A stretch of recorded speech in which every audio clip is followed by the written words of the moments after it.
and the man who has brought us all together here today. And that is Senator Bernie Sanders.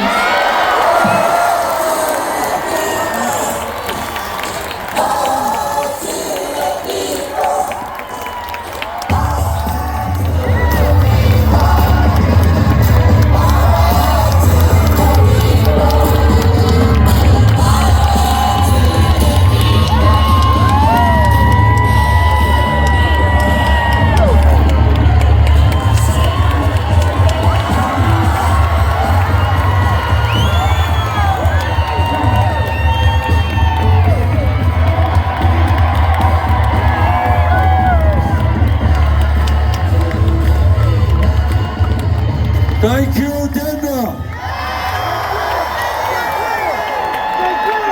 This is unbelievable. And I want to say, when you run for president 2 times, you do a lot of rallies. And in fact, we were here some years ago, right here, and we had a great rally. I think we had about 10,000 people out. In the hundreds of rallies that I have done, we have never, ever had a rally as large as this.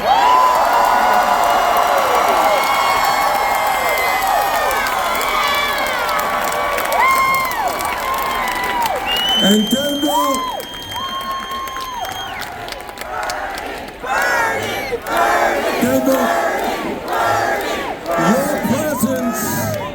your presence here today is not just significant for Colorado. You are sending a profound message all over the world. The whole world is watching. And they want to know if the people of America are going to stand up to Trumpism, oligarchy,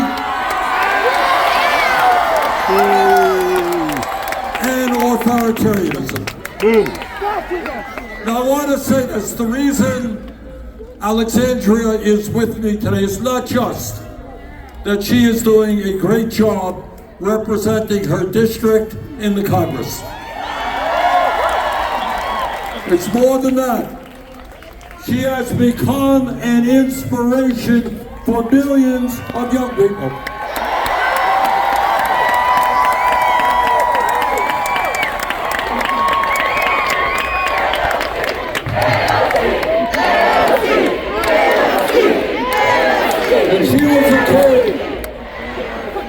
When she was a kid, she worked with her mom cleaning houses in order to help the family survive. Before she ran for Congress, she was a barista. Alexandria has not forgotten where she came from. But more importantly, when she decided to run, she was taking on one of the most powerful members in the Democratic Party. Yep, she was. And everybody said, "You're crazy. How are you going to beat this guy? Maybe a future leader of the Democratic Party." She had no money. She had no political experience. But what she did is what all of us have got to do. She went out and worked with her friends and she raised a few $1,000s. And she worked hard and in a disciplined way. What Alexandria did is what millions of Americans can do.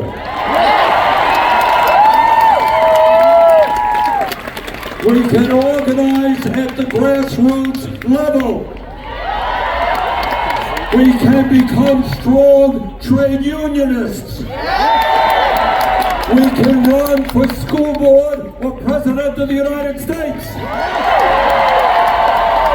We're not going to let the billionaire class have all of the power. So the message today is yes, here in Colorado, in Vermont, in New York, all over this country. Hey, Mr. Trump, people fought and died to create a democratic society. You're not going to take it away from us.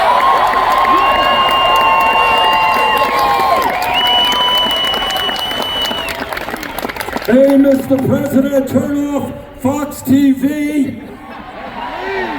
and take a few moments to read the Constitution of the United States. You know, when I was in elementary school, we learned about how the government was formed and the Constitutional Convention and all that stuff. I should have studied it harder, but Trump should have learned it in the first place.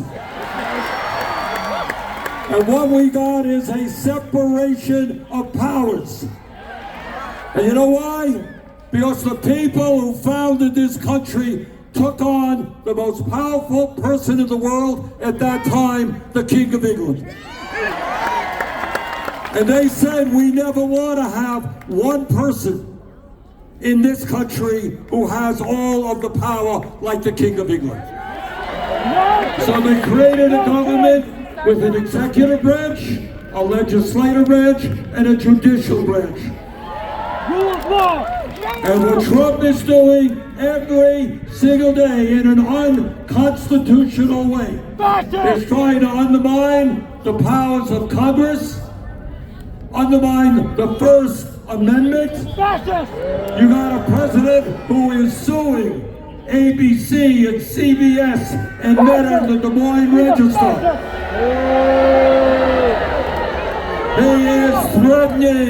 He is threatening to investigate PBS and NPR.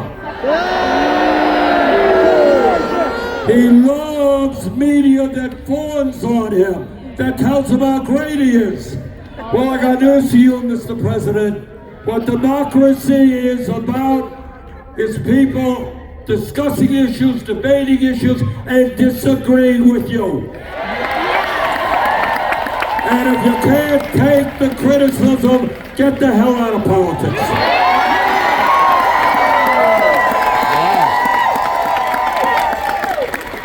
And what this moment is about, and why we're here today, is we will not allow America to become an oligarchy. This nation was built by working people. And we're not going to let a handful of billionaires run the government. You know, a few years ago, when I used the word oligarchy, people didn't know what I was talking about. Well, they know what I'm talking about now. You gotta be dumb, blind, and deaf not to see what's going on. Trump gets inaugurated, and I had the unusual position, I don't know how it happened, I got right on the front row. So there I was watching the scene. Right behind Trump were the three wealthiest people in the country. Musk, Bezos, and Zuckerberg. But that's not enough. Behind them were 13 other billionaires who Trump had nominated to run major government agencies. So any working person in this country who thinks that these billionaires are simply trying to make government more efficient, you don't know what you're seeing. Now, you know, in Colorado and Vermont, all over, we have a serious problem with people who are addicted, right?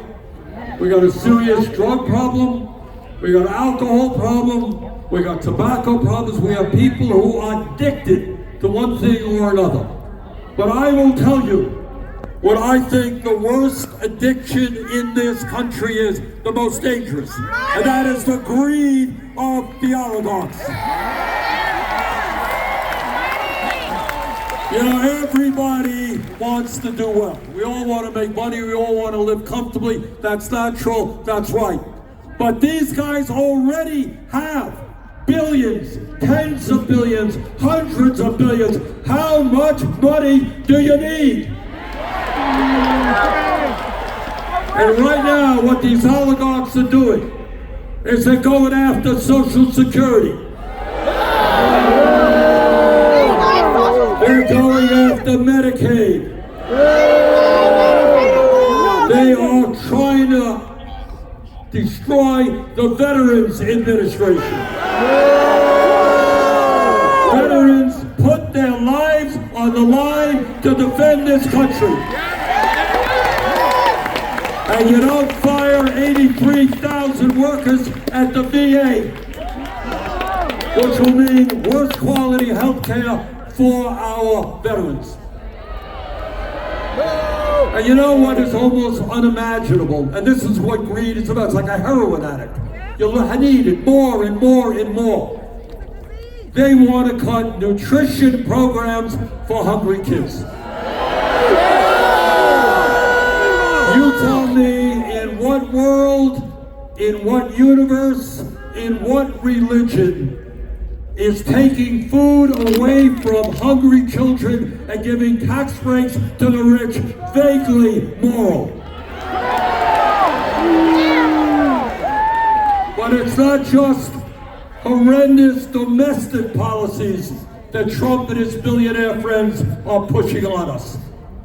For the first time in the 250-year history of this country, we have a president of the United States who is aligning himself with a horrible dictatorship in Russia.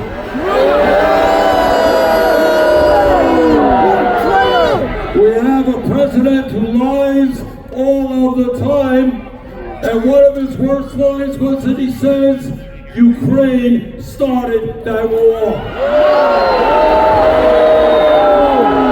Well, Mr. President, Russia and Putin started that war. And we're not going to ally ourselves with dictatorships because we believe in democracy. But it is not just Russia. Trump wants to continue the horrific Biden policy of giving more money to Netanyahu to destroy the Palestinian people. We are going to bring legislation to the floor very shortly, which says not a nickel more for Netanyahu.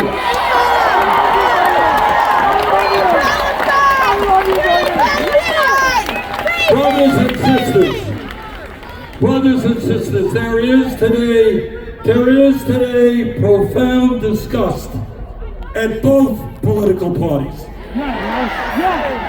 People see a Republican Party in which the wealthiest guy in the world, spent $270 million to elect Donald Trump.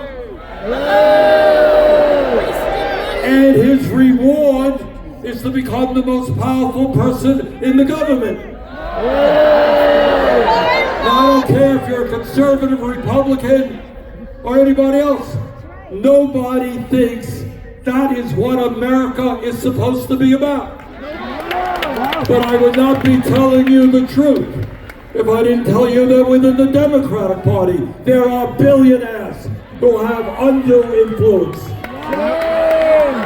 And there is a reason why for the last 30 or 40 years, Democrats have turned their backs on the working class of this country.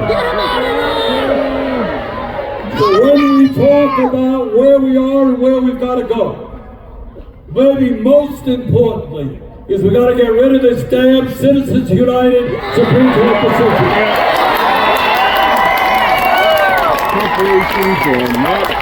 Democracy is one person, one vote, not billionaires buying elections. And I want all of you to know, corporate media doesn't talk about it, we don't see it in Congress much. The agenda that we as progressives fight for the working class of this country, is an enormously popular agenda. Republicans support it, Democrats, independents support it. Everybody knows that the current healthcare system is broken, is dysfunctional. Everybody knows that the function of the system today is to make huge profits for the drug companies and the insurance companies. And everybody knows there is something wrong when we are the only major country on earth not to guarantee health care to all people. So Alexandria and I and others are going to work with you to finally do what should have been done decades ago, pass a Medicare for all single-payer program.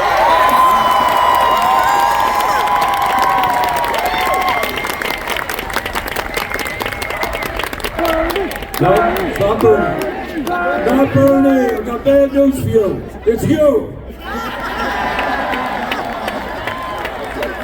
Right now, we have in Washington an embarrassing minimum wage, federal minimum wage of $7.25 an hour. Shame! Shame! Shame! And that means that tens of millions of Americans are working for starvation wages. Together we're going to raise that minimum wage to a living wage, $17 an hour.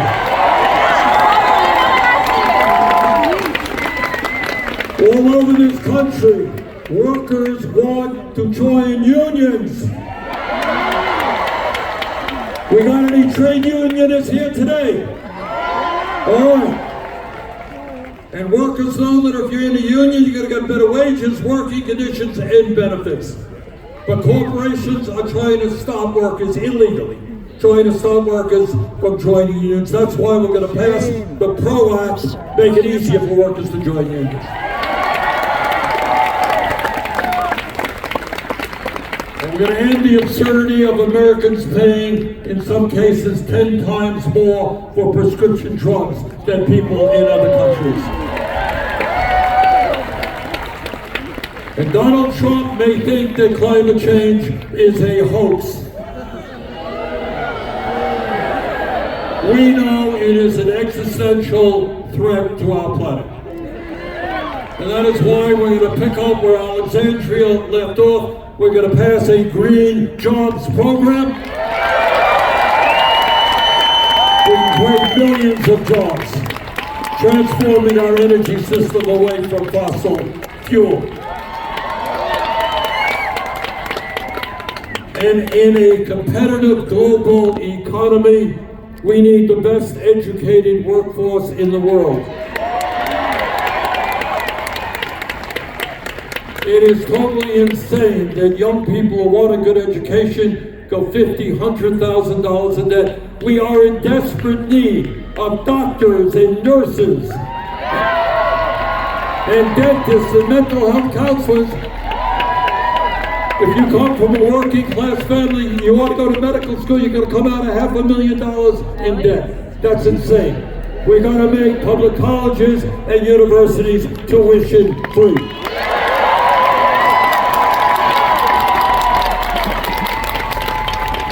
And none of this stuff is radical. The American people support this. They don't want tax breaks for billionaires. They want programs that help ordinary Americans. So the point that Alexandria made a few minutes ago is exactly the right point. And that is, what the right wing wants us to do is to turn on each other. They want to divide us up by the color of our skin, or where we were born, or what our religion is, or what our sexual orientation is. That's how they win. They divide us up. Stay out of my bedroom! Now, I'm not a mathematician, but I do know that 99% is a hell of a bigger number than 1%. And I do know that if we stand together, we are the vast majority of people, we can defeat Trumpism. We can create a political movement so that we have a government and economy that works for all of us, not just the 1%.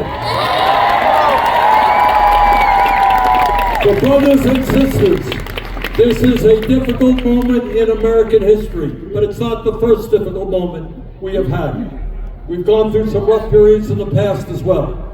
But what I believe from the bottom of my heart, if we stand together, if we don't let them to divide us up, if we are smart, if we're willing to go outside of our comfort zones, there is nothing that can stop us. Let us go forward together. Thank you.